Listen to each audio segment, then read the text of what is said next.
the Bruins, to me, felt was going to be the lead up until about half an hour ago. Breaking news at this hour, Wyc Grousbeck is selling the Boston Celtics. Your thoughts? Look, I didn't see it coming, but when you look back on it now, the first thing you say was, well, this explains a lot. I mean, they loaded up. They went out and won a championship. They got all these assets now that they're nailing down.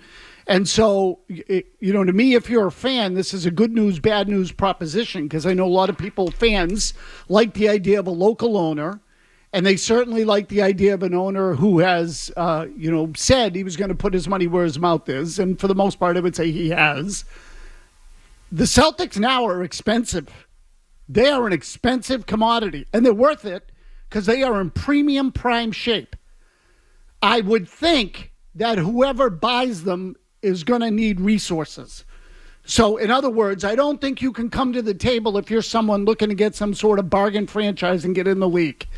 They're now the absolute, they're at absolute height of their value in terms of all time. And also, they just won a championship. They got two of the best young players in the league. Everyone's going to be under contract. If you want in, you got to be willing to take on that expense, I think. And so I presume that the next owner is going to be somebody with some very deep pockets. I think. You never know how this thing is going to go. But they're not cheap right now. Honestly, like when the Red Sox sold, to use an easy example, they were unfulfilled potential. The Red Sox hadn't won in a long time. They had added assets beforehand to make the team more appealing, but there was still plenty of room for growth. With the Celtics, I think you're buying them knowing that you're going to kill it for the first 5-10 years.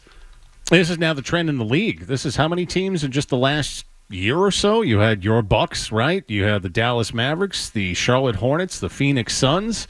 Getting pretty expensive to run these operations, what with the apron and now the second apron. And once you start winning, the cost just keeps going up. And so I almost drove off the road. I mean, considering the time of it, that they just won the championship, and to hear this like a week and a half later, it's like, holy crap.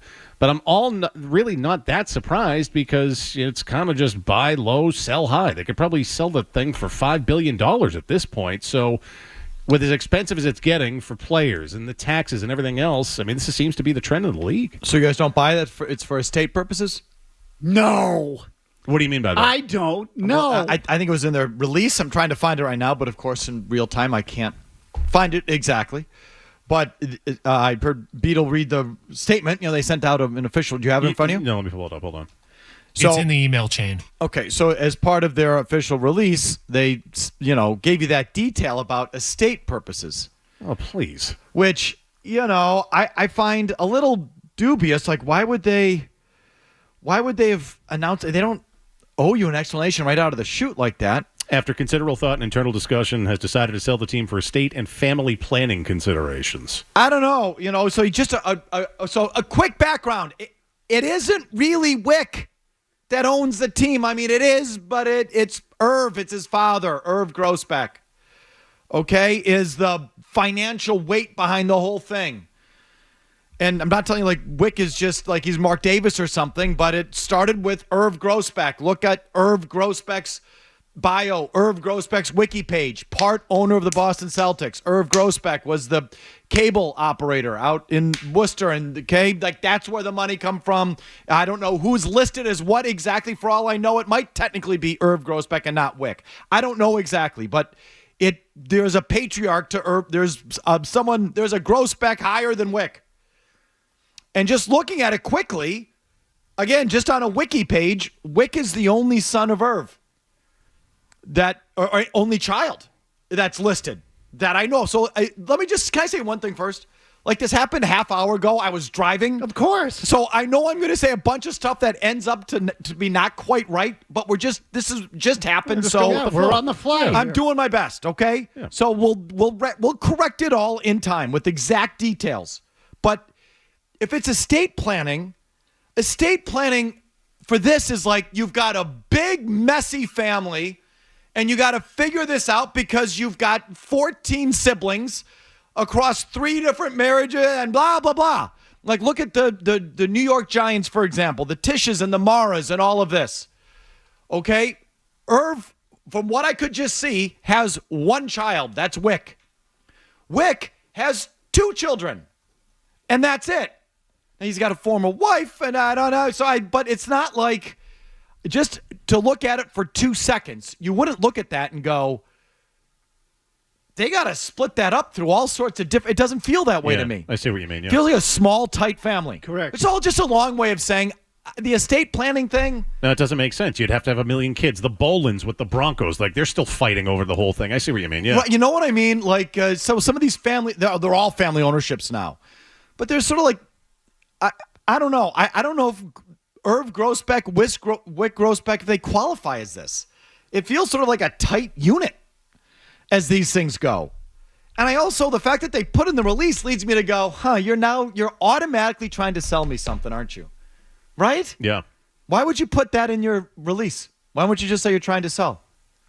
Because it flies in the face of the idea that he's doing it as a competitor, and it goes against the idea that he's a fan, and he's trying to set the narrative. Yeah, well, sure. And why would he do that? Because it doesn't look. It feels a little bait and switchy. Where Wick is sort of, I'm a fan. It's all about the championship. Exactly. I'm one of you. Oh, you'll give me how much for? Okay, yeah, sold. No, he's a businessman at the end of the day. It's a business deal. So it looks a little cold on his behalf. It looks like he was kind of selling you something and then turning around and no, it's just about the money. But no. It's the estate. It's I had to do this because of the estate planning and the family part. I think he's trying to set a narrative. I don't buy that for a second, though. I don't. I'm sorry. I don't. Not in deals of this magnitude. And the other thing is, which is why I started with that. I know that's sort of convoluted, but that doesn't have quite the ring. That doesn't sound genuine to me. No, and Mike, look, I'm just telling you, I'm going by what I'm reading too. Okay, so we're all kind of on the fly here. Wick is listed as the majority owner and governor of the team. His father is listed as a co-owner. Is it possible his father just has a small share and Wick actually is the majority owner of the team? Yeah. So maybe it's for Wick's estate. Right. So his kids. Yeah. Oh yeah. He only has 2. And it's not like, and so it's not Wick. It's not Irv to Wick. And I don't even know what that dynamic is. I don't know. When I read that, it's like, why are you telling me that in the first paragraph of the first minute of the release? Because he doesn't want because of what you said. He doesn't want the perception that he's just cashing out like another rich guy. It sort of flies in the face of how he's carried himself, which is, I'm just one of you. It's not about the money. We'll spend whatever we have to spend. We're fans like you. Oh, but I just cashed out. So I think he's trying to soften the blow by giving you an explanation. Definitely. That I don't fully buy.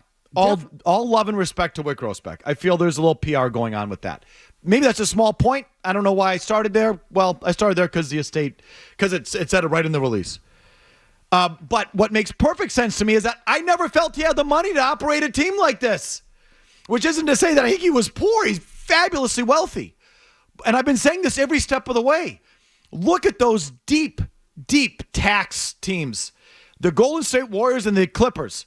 The Golden State Warriors just own and built their new building in San Francisco, and they have these incredible revenue streams coming from Asia that I only know about because I looked at their tax bills and what they paid in luxury tax. That's insane. The Golden State Warriors, for the last several years, have had the highest payrolls in the history of team sports.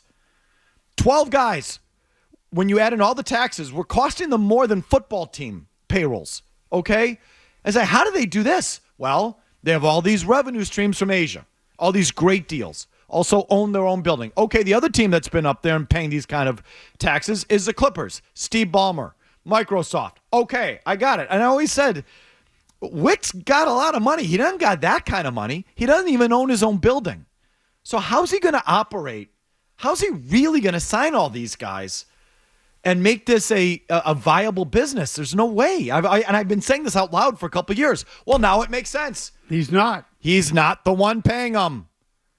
Jaylen Brown starts this year. Tatum doesn't start till next year, his real money. Derek White just signed today. His real money doesn't start till next year. He's signing all these guys, and he's not the one that's going to be paying them. Yeah, Correct. Good luck to the next owner. That part adds up to me. Yeah, he is just what he is. He's built up an extremely valuable asset that has the pieces under contract and secure and stable so that whoever comes in knows what they're getting in the short term in terms of, I was going to say value, but in terms of the, what's the right word I'm looking for? The status of the organization. They're at the peak. That they are in terms of, you look at them and say, wait a minute, not only are they the best team in the league, they got two of the young best players, both of whom are signed. Porzingis is signed. Holiday's signed. White is signed. Everybody's locked into place. They got a young coach. They have a young executive. Like the whole thing, and they're in a crazy sports town. So, and not to mention the history of the brand and everything that goes with it. So, like, you can understand, now's a good time to sell. So, overall, I got a million more thoughts about it. But overall, it's bad news. Because the way he was running the team the last couple of years is like exactly what you want your owner to be. And how you want him to carry himself and spend and care and invest in the team. And Wick is confident. I don't mean confident. I meant competent. He's competent. He's a smart, competent guy who it looked like was willing to spend big, take losses to win, and cared on a deep level. It was like a fan, but like a competent fan, not like a dummy fan. It's like perfect, And it just sort of turns out like it looked too good to be true because it kind of was. He just couldn't. He doesn't have that kind of coin. And even if he did, Cuban's got that kind of coin, I think.